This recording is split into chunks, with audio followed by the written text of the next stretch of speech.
batang si Althea. May isang batang nagngangalang Althea.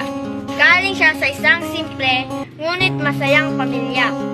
Siya ay 9 na taong gulang at nasa 3 baitang. Araw-araw niyang nilalakad ang daan papuntang paaralan. Dahil ito'y malapit lang sa kanilang bahay. At para na rin makatipid siya. At si Althea ay may alagang mga hayop at sila ay 5 magkakapatid. Isang araw, habang siya'y naglalakad, napansin niya ang isang matandang lalaki na nakaupo sa daan, malapit sa basurahan.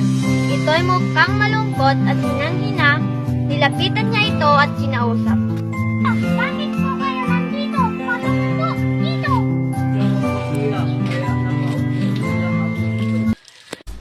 At iniabot ni Althea ang kanyang baong tinapay. Kain po kayo! Ingat po kayo ha! At tumakbo na si Althea dahil mahuhuli na siya sa klase. Sumunod na araw, nakita ulit ni Althea ang matanda. Binigay niya ulit ang kanyang baon at naulit pa ito ng sumunod na araw. Nagtataka ang nanay ni Althea kung bakit gutom ito palagi pag umuwi ng bahay.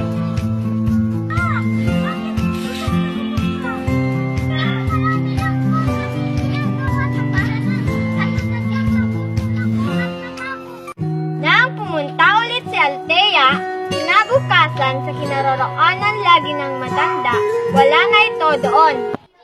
Ngunit nung siya'y lumingad, nakita niya ito ng maayos ang bihis at may kasamang babae na mukhang mayaman ng mas bata ang edad. Ito pala ang anak ko. Sinusundo na niya ako. Uuwi na kami. Ito ang aking anak na hiningi. Magpakilala ka. 君忘れない曲がりこねった道を行く生まれたての太陽と夢を At umalis na nga ang mag-ama.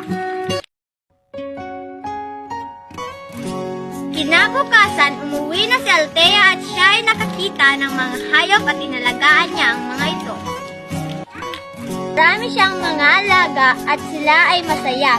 Masaya ring namumuhay ng kanilang pamilya at silang pamilya ay nagmamahalan. Dito po nagtatapos ang aming puppet show.